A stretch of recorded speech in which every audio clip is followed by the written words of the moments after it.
pleasure of introducing you to someone who I just met for the first time today, but I've been watching her work, and I've really admired it because she's so about the food. It's Dr. Deanna Minich. She's an author, she's a speaker, she's an artist. She has a PhD in nutrition, and she combines, the energetic qualities of the food, the not just the physical pieces. She looks at it holistically, and it's all about the food. And this is what I love about what she's going to be sharing. She's an author of 5 books, her 6th book's coming out in January, called The Rainbow Diet. And she has a book called Whole Body Detox, which is not just about, here, take this protein powder and skin brush. It's a whole body system of how you cleanse and detox. So without further ado, I am going to introduce you to Dr. Deanna Minich. So give us a big round of applause. Yay.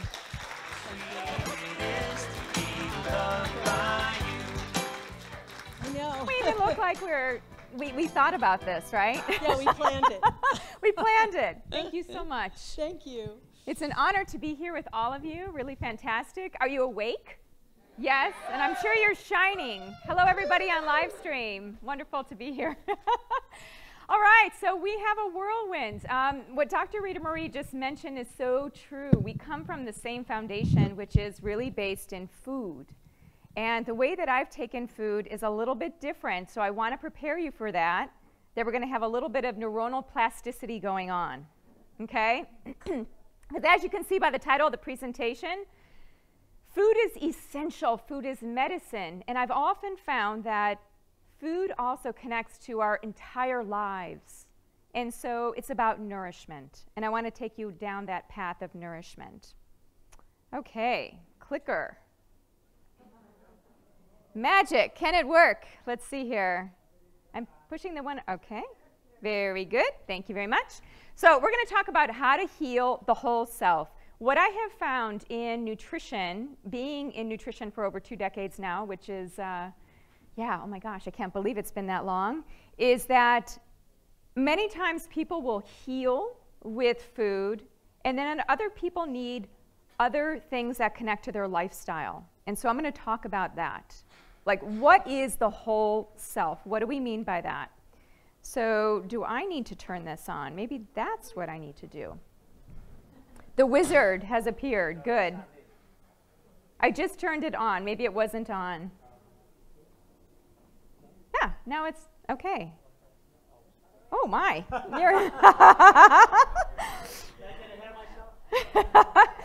So one of my mantras, personal mantra that I've observed from so many people is that how we eat is how we live, and how we live is how we eat. So think about this for yourself right now. How would you characterize or categorize your eating?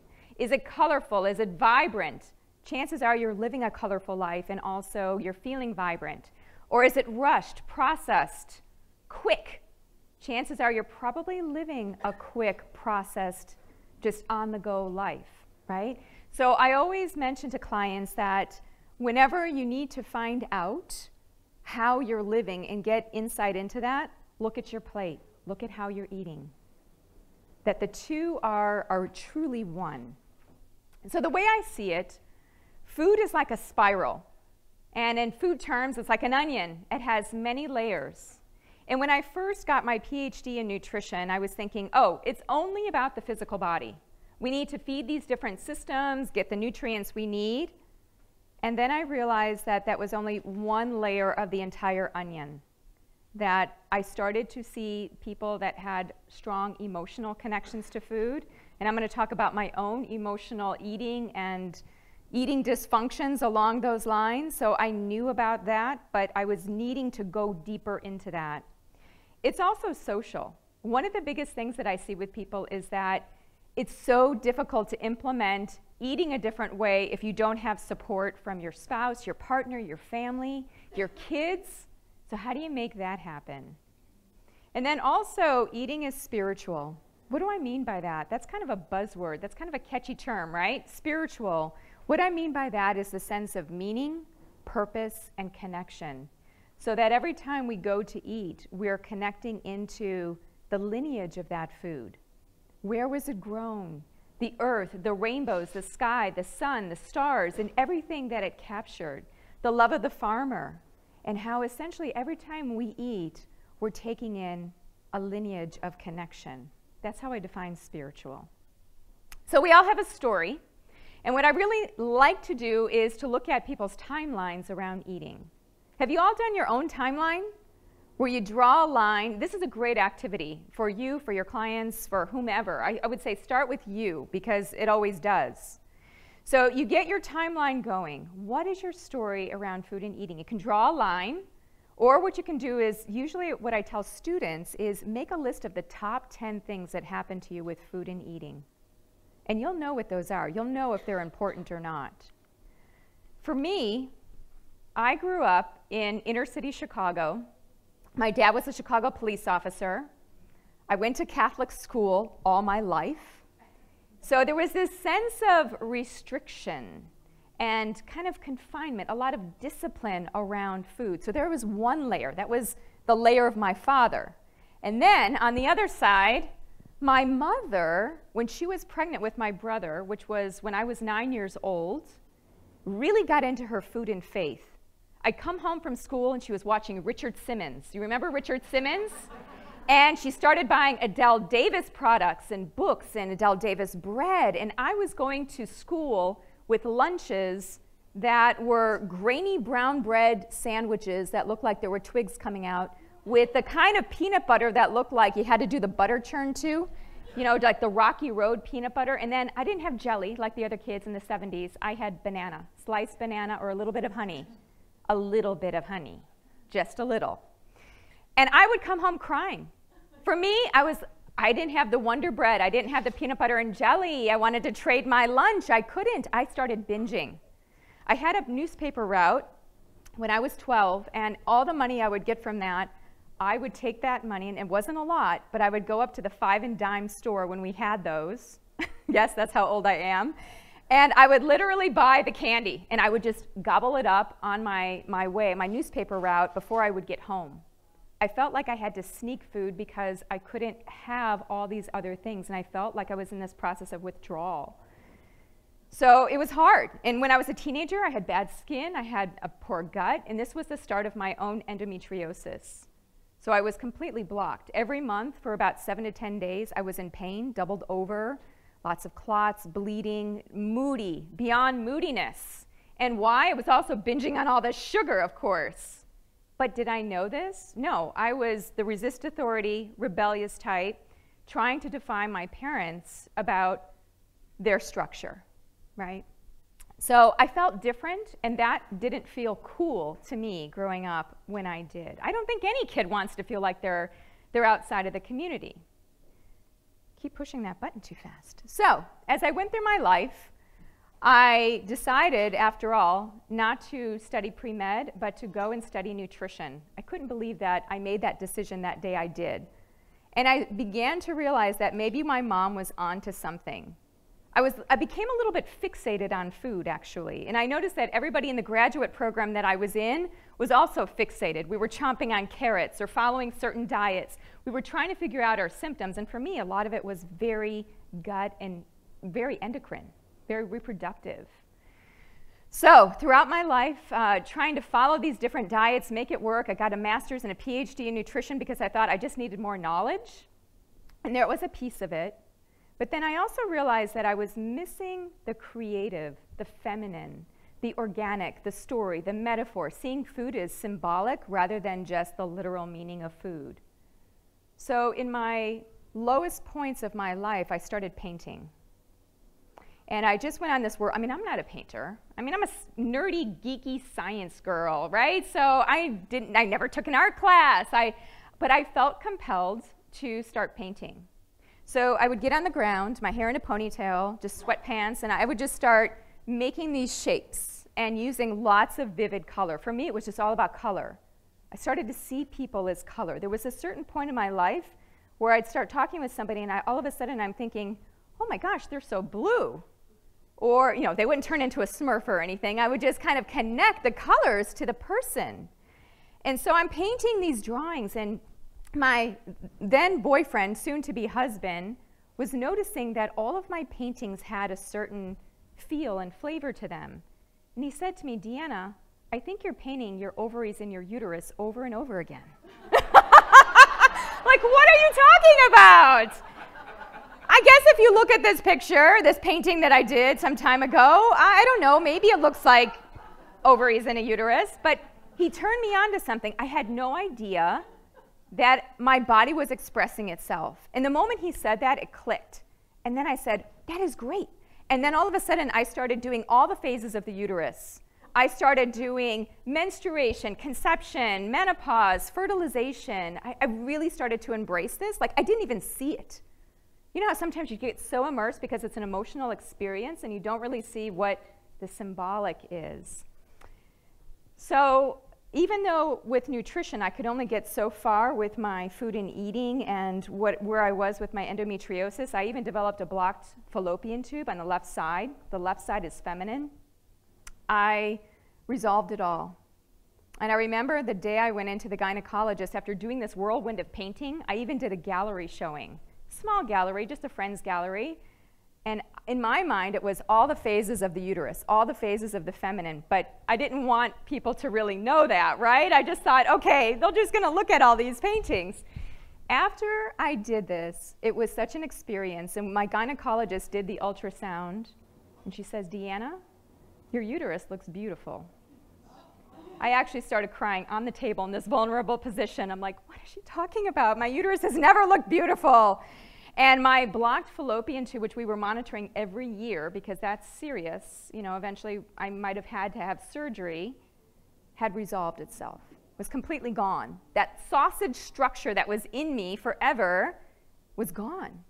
So this was a moment for me. And then I was feeling out that so much was happening in what I was researching, how I was seeing people, and I said, you know what, I got to bring together this. I got to bring together the creative with the logical. I got to sync it up because this is working for me. And I need to start talking with people about that, right? So this is really sensitive. So what I believe, I do think that nutrition will eventually evolve in the 21st century. You know, even on my Facebook page today, I had somebody write, you know, just he had some really strong views about certain things that I was posting, right? I think in nutrition, we have this top-down, I know the right answer approach, you know, and I know that we hear a lot of that. In the 21st century, what I feel like we're evolving into is 21st century personalization, know thyself, know thy body, and let's form an exploration, a creative exploration, because you know what? So many people are in this space of analysis paralysis. Another diet to follow, another thing to do, and then it brings me back into my childhood of more restriction, more really, you know, putting me into a box and putting me back into dogma. So I do think we need a marriage of science and spirit. I don't want to negate the science. The science is so important, and that's, all of you know this, but it hasn't been married to the creative, to the artistic, to the feminine, and I feel like that's really my calling. So body, mind, mind-body medicine, bringing that to the forefront with nutrition. How do you do that? How do you sync up science and spirit? Because you know, it's interesting because in undergrad, I was a biology major, and I geeked out on that. You know, here I was, glasses, you know, I just sat in the front of the class. I just wanted to learn everything. And then I would go over to my English lit classes, which I loved, to have that class on Emily Dickinson and Walt Whitman. And I took classes on world religions and philosophy of language, and I really saw that there was so much beauty there, and really feeling like meeting in the middle, like, oh my gosh, every plate I have is spiritual, it's poetic, it's literature embodied. Why aren't these groups talking together about food and eating? How do I do this? Poetry, practicality, how do we bridge those two domains? And even what I know Dr. Rita Marie also embraces is this whole idea of how do we take the ancient traditions and knowledge that are so rich and deep and steep with so much learning and bridge that into modern medicine, which is genomic, which is point of care, which is quantum, which is physics. We're going to get faster and faster using light as a means to detect what's going on in our bodies, ultimately, right? I do believe that eventually one day we're going to have our cell phones, our smartphones, and we're going to put our finger on that little light. We're going to get our blood sugar reading. We're going to see our heart rate variability, our heart rate. We're not going to have to wait to go to the doctor in order to get all of our labs. We're going to know it moment by moment after everything we do. And there are even devices now that are in the works and being researched to scan foods. So you'll know if there are contaminants. You'll know what the antioxidant potential is of those foods, so you can make smarter connections to them. So I feel like we're entering into the age of energy. Energy, the subtle body as it relates to food and eating, point-by-point measurements. We're going to get there. But we have to bring in that ancient and the modern. There's even a term in the literature called nutrigenomics. You know what that's a combination of? Ayurveda plus nutrigenomics, looking at the dosha types in Ayurvedic medicine and how they do sync up to different genomic profiles. Looking even at traditional Chinese medicine, the elements and connecting that elemental energetic information around food into the body. And how do we read that vis-a-vis things like epigenetics?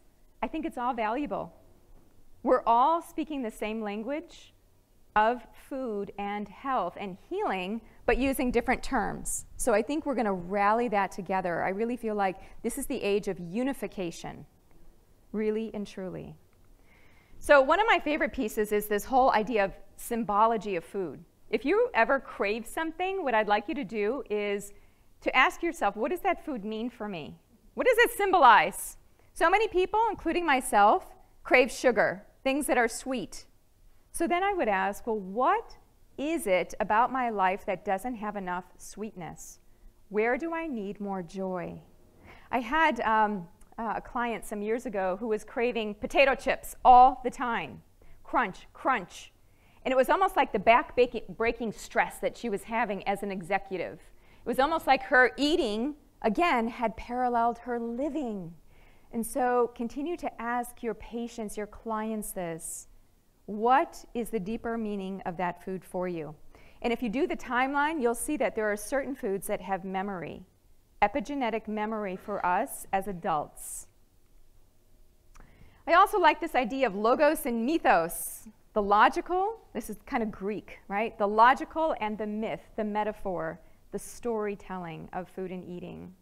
You know, once I read a quote around how most times what people want to do is to be heard. They want to be listened to, and we all have that eating story. In fact, I even created this tellyoureatingstory.com because I wanted people to get out there and tell their eating story. So much healing can happen when you're listening to somebody else's story as much as it is for you to actually just tell it, right? It's a win-win. So there's something in there around myth, archetype. What archetypes come out for you when you're eating? Have you ever thought about that? Check out Carolyn Mace's book, Sacred Contracts. She goes through all the different archetypes, right? There are many, there are hundreds. But are you the magician when you eat? Are you the queen? Are you the hero? You know, who are you when you're eating? Ask yourself that question. Because who you are when you're eating, you might be somebody a little bit different. You may exude other things when you're actually living your day-to-day. So how do you make sense of all of this? How does this get practical? So what I did back, it's 17 years now, back in 2000, was I was starting to see patterns. I would see people, see them as certain colors, and then I started to realize that what they were eating was reflecting what they were living, and certain people avoided certain colors, or they had certain body issues, just like I did with the creative, with my feminine, with my endometriosis, and certain issues with food.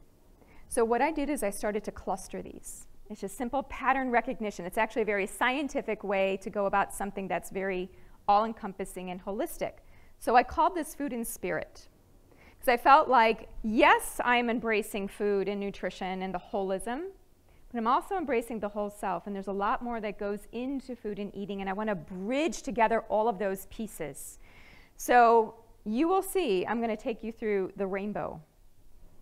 And I know that Dr. Rita Murray and I are very synced up on this concept of what I call the 7 systems of health. So each of these colors, I'm going to take you through the rainbow actually. And I want you right now, before we even go through the rainbow, what color is really speaking to you right now? If you just look up at that screen, you don't have to say it, just kind of Keep it in the back of your mind for right now. But as we move into the symbology of the colors, I want you to see how that resonates for you, right? All these different colors. So for each color is its own entity, and they all interrelate with each other. So they have a color, a body part, the lifestyle, nutrition, core issues. It's almost like, how do we weave together psychology and physiology through the portal of color? So that's what I did, is essentially I took this. And everybody is getting one of these if you don't have them. I know our staff has these charts to give you, and they're assembling them. If you don't have it in your live streaming, you can also go to my website and just download it. You know, I make this free and available for everybody. It's a very simple chart this is how to navigate, right? So you have at the bottom, I'm going to take you through each of them, the root, the flow, the fire, the love, the truth, the insight, and the spirit. And I have a questionnaire that can help clients to figure out where they have the gaps. So we're going to actually tour through this as we go. So every food, this is what I feel like has been lost in modern nutrition. Every food has a signature. It has its imprint. Even food within one food class. So either it's coming from a plant or an animal, that's its foundation. It has certain macronutrients, the three musketeers as I call them, protein, carbohydrate, or fat. It has the micronutrients, vitamins, minerals, you know, the small ultra trace minerals that I know that you've done lots of learning about potentially through Dr. Rita Marie. Phytonutrients, these I call the underdogs of nutrition. This is where you don't hear a lot about all the thousands and thousands of plant pigments. What actually gives food its natural color? And this is really essential because what we're finding out is that these colors are not just antioxidants. To me, antioxidant is a 1990s nutrition word.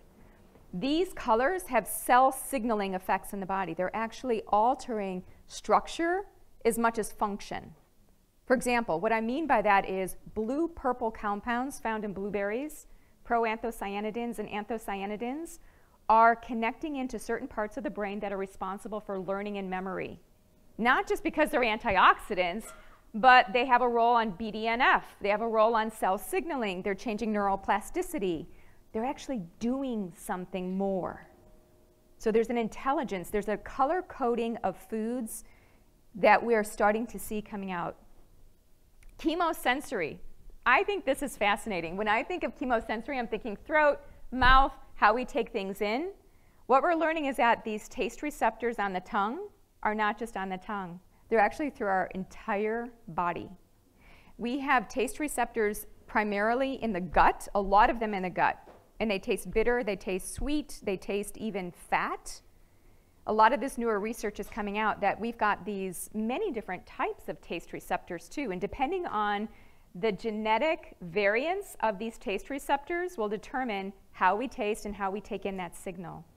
So you know what it is? It's not just taking in the food, but it's hearing and receiving the signal of that food. What allows us to take it in and what allows us to then receive it through our entire self. Hence the entire adage, you are what you eat, right? We are constantly in communication with food and what it's providing. There's that dualistic relationship there. Then there's psychoactive effects, which we all know.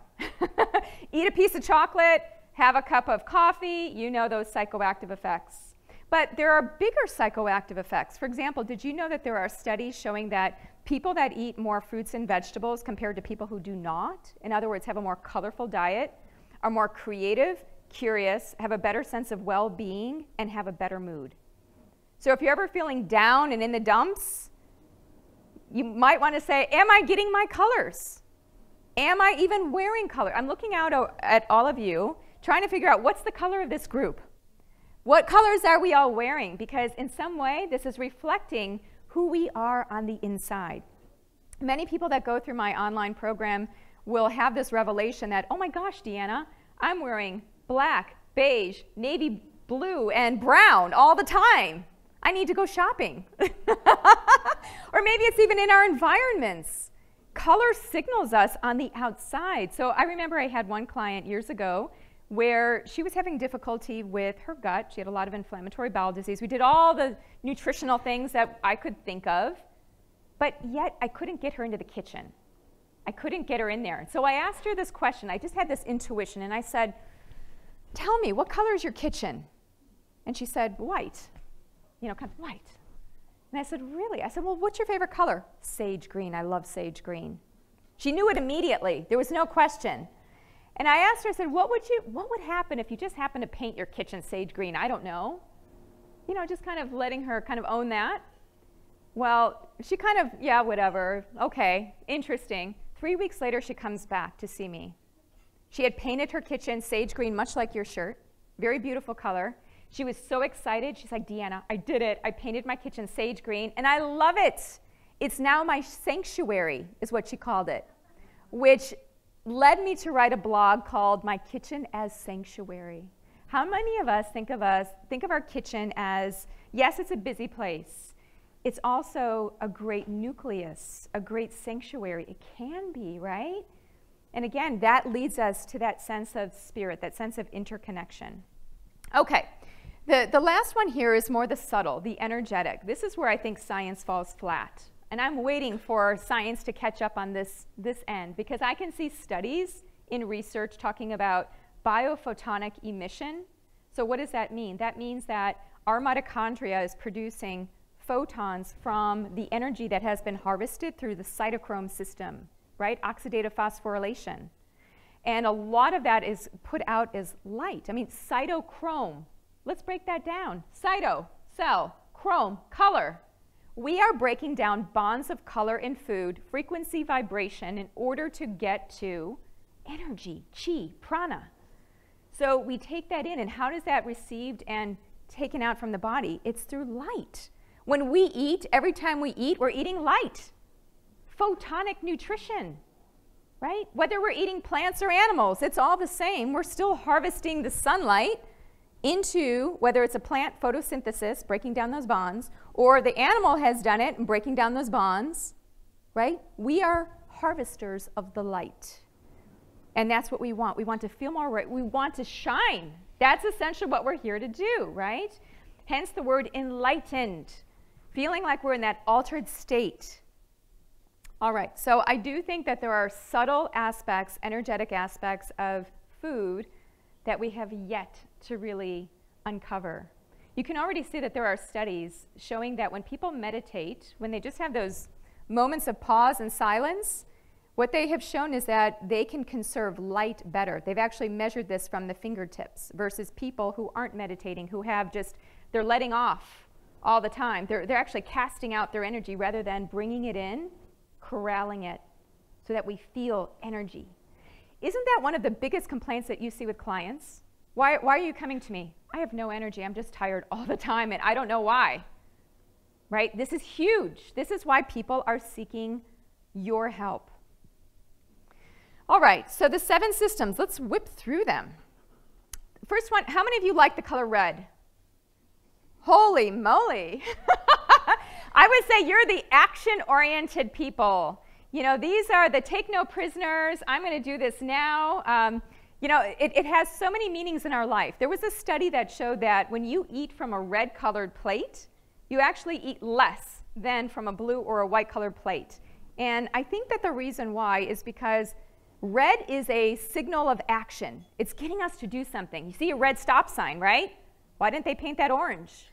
Why didn't they make that a green stop sign? Red evokes an action. So all of you people that like red, if you want to be really active on a certain day, wear red. I mean, they even talk about that when you go in for a job interview, you wear red, you wear your power suit. Get into your power pose, right? So red is about our foundational aspects. In the endocrine system, the adrenal glands, fight or flight, getting us to respond, to react. So from a food perspective, what are we talking here? We're talking about protein. Protein is so grounding. I mean, look at our bodies, our skin, our hair, what you see, our boundary, our immune system, protein, protein, protein. So if we want to ground, we want to feel more rooted, really focusing on what we're taking in and having that energetic property of protein coming in and really nourishing and supporting the body. Other things that help are minerals.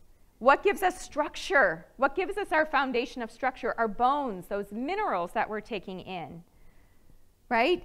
And even the insoluble fiber that keeps us grounded, fiber stays within us. What I want you to reflect on, and I know that all of you are in some way so interested in nutrition, you've done lots of study in nutrition. What I want you to feel out is next time you eat, notice the feeling. How did that feel when you just ate those blueberries? I want you to notice where in the body, what is your energy level like? Did your mood just drop? That's what the root is calling us to do. So, simple things that I teach people is looking at body, looking at your body pose when you're eating. Many of us are doing this. We're crossing our legs, we're blocking our oxygen, we're blocking our circulation when we're eating. Feet aren't flat on the floor, which is really important for really grounding and being present in our bodies. I mean, it just is. You know, we inform ourselves through our posture. So, with red, all about nutrition. That's what you're here for, right? What to take out, what to put in. Really looking at the physical part of the body, the earthy element of who we are. Next one is the flow. Now this is the one I was wrestling with, was I had so much root and rigidity and groundedness in my everyday life as a child, and I didn't have the flow, I didn't have creativity, I didn't have that sense of expression and movement and dance and water, the water element. So let's think of the nutrient here. It's fats and oils. Think of how many women, especially I see, who have a phobia of fat and also have a lot of emotional eating issues. Have you ever seen this correlation? Start looking at these patterns that you start seeing in your clients. Emotions, stuffing emotions, fear of fat, phobias around that, cravings. Unexpressed emotions, which manifest as cravings. This is the flow. To me, this tells me that they need more flow. You know, incidentally, a lot of my paintings, I would never wear orange. Couldn't stand orange. But I would always feel called to paint orange every time I would paint. I'm like, why am I doing this? I don't even like orange. But I would still do it. There is something healing about orange. If you look in nature, orange is the mating color. It's a reproductive, creative color. You look at guppies. When they're ready to mate, they exhibit carotenoids, those orange colors, to their skin. Certain birds, when they're ready to mate, they exhibit the carotenoids at the level of the skin. And that's kind of what the orange does for us, all those carotenoids. Beta-carotene. Did you know that the ovary concentrates beta-carotene and vitamin A, which is essential for ovulation? Serum progesterone coincides with serum beta-carotene, at least in animals. So that's orange. How many of you like orange? I didn't even ask you. All right, not as many as red, but some of you like orange. Okay. So feeling. This is where, when I talk about the 7 modalities for the 7 systems, red root, let's get grounded with our food and eating, get that foundation. Now we go into emotions, into what we're feeling and flowing. All right, yellow. How many of you like yellow? Okay. I'm not even talking wearing yellow, just do you like it? Okay, all right, good. I was hoping because there was a study done in Manchester, England, in which they showed people a color wheel and then they asked them about their health. And the outcome of that study was that people that liked the color yellow, that kind of yellow, essentially were healthier. There was something about their connection to that color. So I don't know, you know, it's just an association, but isn't that curious? And they also did the study with children, and when children saw the color yellow, they would say, oh, I feel happy, I feel like it's my birthday. It's the sun, it's what's driving our food and everything else. So this is the fire element, which is right here in the digestive system. Look at all of the gut complaints these days. We are burnt out. And I use that term very conscientiously, burnt out. Our fire is burnt out. So what are we eating? Yellow, brown, and white foods. Where's the color? Right? And if you look at the macronutrient here, it's carbohydrate. Got pancreas here. So obviously you're breaking things down. You're breaking a lot of things down, but primarily I see this as the center of carbohydrate. So when people have an imbalance in their fire, right away I start looking at their sweetener intake, I look at their carbohydrate intake, and most times people are trying to get more energy, trying to get more fire by taking in those sweeteners. Because it's just like the quick fix, right? But ultimately, it burns us out. So one of the things I like to do is the modality here, because I'm always practical. I want to know there are ways, and I have protocols, and I have a training program which teaches people to actually put this into motion with clients. I'm giving you very, very top level. But for the yellow part, for when we talk about the fire, it's all about transformation, breaking our food down, breaking our thoughts down. And many times, we're just too cluttered. We're too cluttered. We're taking so much in. We're looking at all the different books and websites, and we're taking it in, but we're not processing it. We're not transforming it. So things get kind of congested.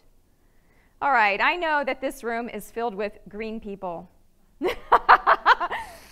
Well, that you like the color green, let me say it that way.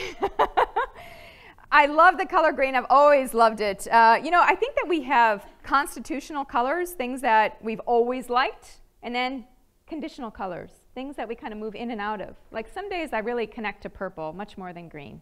But green is always my steady Eddie. So green is the heart. We move up now. Did you know that the heart is now considered a neuroendocrine gland? Yes. Yes, it is. You knew it. Yeah, definitely. So it oversees oxygenation and circulation. And so here, think of green leafy vegetables, which are expansive and broad, leafy. What's interesting is that if we look at the nutrients of green leafy vegetables, what we see is that they're high in dietary nitrates. Dietary nitrates do what? They break down in our bodies to nitric oxide. Nitric oxide is a gas that vasodilates. So what are we getting with the love, the green? Expansion. Look at trees. Expansion, going upward, opening. So that's why when I think of the heart, I'm also thinking of the hands, I'm thinking of the arms, opening. So bringing that in through plants. This is phytonutrients. Then movement. I'm sorry, I'm having some issue with the slide here. So when I'm thinking of the green and how do we heal that, bringing in some sense of movement, circulation. And it can be subtle movement, just always moving, right? Because I used to work with a physician who used to say, sitting is inflammatory, so just fidget. Always be moving, and that's why you get lots of movement at this conference, which I really appreciate too. All right, truth. This is a big one. How many times do we think about truth with eating? You know, I'll ask people in the whole detox program, I'll ask them about what are your eating truths? What feels true for you?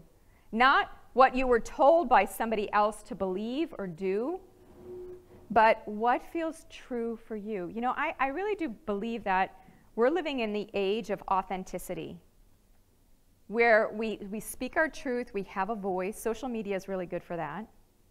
So what is your truth around eating? How do you take things in? It's not so much the foods as how we take them in. I think that that's important. It's not just the what, it's also the how, it's the when. And so this is about mindful eating, thyroid gland. Thyroid looks like a butterfly. Also, we think of sea plants, any nutrients to feed the thyroid as well. So whether it's sea plants, you know, I also like to bring together what I call the alchemy of eating. So the alchemy is where we take two different elements and bring them together through some type of thing like heat and create a new substance. So I think of soups and sauces and broths and juices and smoothies, things that get us to pause, that take a physical substance combined with a liquid or heat and create something new. And so all those things get us to really slow down too. All right, and so when I'm focused on the modality to heal truth, I focus on words. What are we saying to our foods?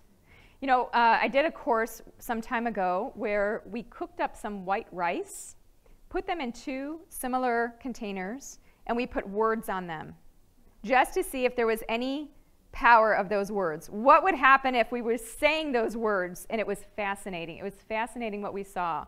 There was one woman who, she cooked up oatmeal. She didn't do rice. She did oatmeal, and she put them in two glass containers, same thing. Every day she would sing Amazing Grace to one, and then the other one she had on it hate. She would ignore it. And what she found was that the one that had amazing on it stayed free from decay longer than the one that had hate on it. You know, if you don't get into this and you're kind of like, that's wacky, just do it. You can go home after this conference and actually just do the experiment at home. In fact, I was teaching a yoga class once and I was talking about this, and there was a doubting Thomas, and I was like, great, you know, go and do the experiment. She actually did. And within that 3 to 4 week time period, she came back and she showed me on her cell phone that yes, they were decaying at different rates. Fascinating. There was another person who did this, who did a third container and just ignored it. Ignore had greater decay than even hate. Isn't that interesting? It's like, what energy, at least the hate had energy directed at it, but the ignore had nothing. Just try it yourself. Insight. Now, insight is all about the brain, all about the pituitary gland, the master gland. And so if we think of that, what creates better thinking, better, you know, it's not just the intellect, because I feel like we're a very heady people in general. I feel like it's also the intuition about what we're eating and helping our bodies to really kind of connect with that sense of internal wisdom. What I really try to do when I'm working as a mentor with students is I'm always deflecting the question back to them. What do you think? Not just what do I think, what do you think about it? Just give it right back. Give it right back to a client. Well, what do you feel? I really do feel like we are moving in that direction. So this is imagination. This is why I created a card deck called Nourish Your Whole Self Cards, where it's just you pick a card when you eat, and that card has an inspirational message, something beautiful on it, something that gets you to reflect and have an intention. So when we get to this part, I focus on imagery. I focus on guided visualization as it relates to food. I do a lot of mindful eating and intentional eating type of activities, which I think really helps people to focus and vision. And when you can focus and vision your experience with food and where you're going, even with your health, you can get there faster and easier.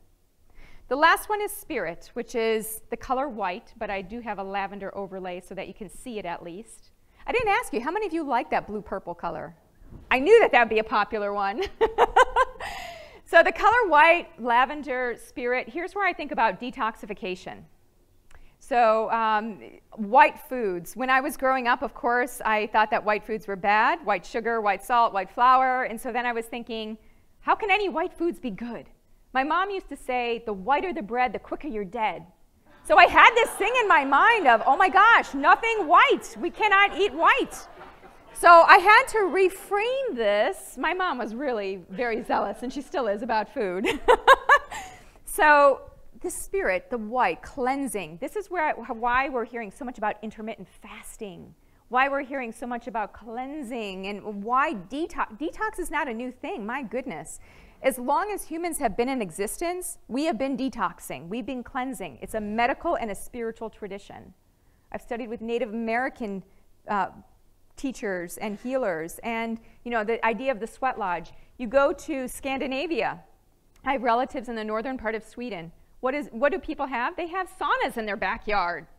You know, it's a part of cleansing. It's a part of that ritual.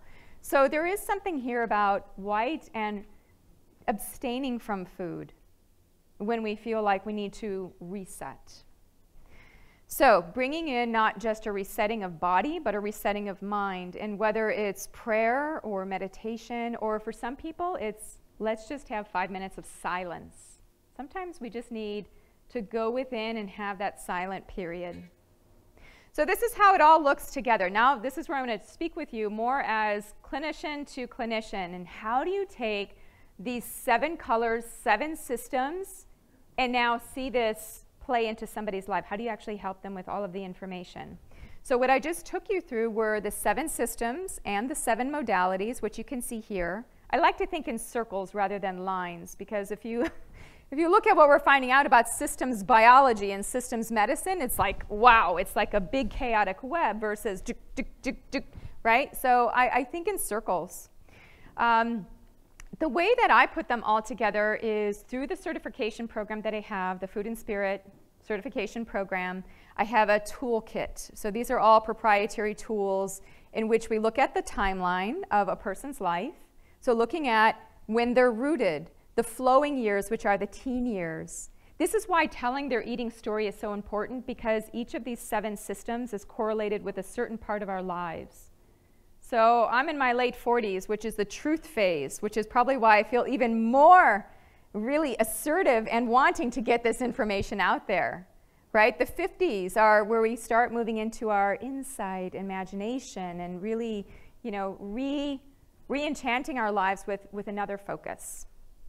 There's a quiz that people can take, and the quiz will tell people if they're overactive on a color, like maybe you've got too much red, too much inflammation, or you're underactive.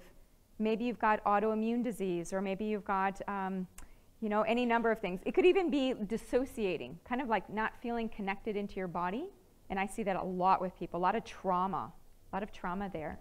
We take those scores and we plot them on a spectrum tracker so that we can find out which color is excessive. It's almost like lab values, but it's system levels. We look at the life log, so taking in the food and drink. Oops. And, you know, I always like to bring in the lifestyle together with the food, of course. So that gives me a better sense of what they're doing, how they're eating, and then how they're living. I just jumped in. And then I put it together, similar to a functional medicine matrix. I have my own matrix of how we look at the different systems and what we need to do. We then create a plan, and I encourage students and practitioners not to fill up that plan with too many things. Going simple is really the way to go. So that's it. You know, there's much more behind this, of course, but what I'm really cultivating is a sense of nourishment. You know, taking nutrition to the next level, and just having small, simple things, awareness-building exercises that we take into our lives. So, nourishing the whole self by centering and grounding with our root, expressing our creativity with our flow, fueling our fire, expanding into love, that keyword expansion, speaking our truth with compassion, listening to our intuition, connecting with all of life. So I want to thank you all for being here, for being part of this conference, this great collective and group.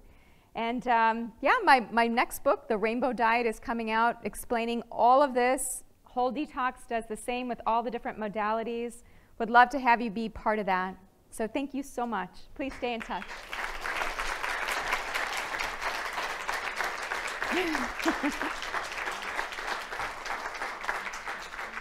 We have 4 minutes. I don't know if we want questions or... Oh, we still have 4 minutes? Yeah. Oh, okay. According to this. What?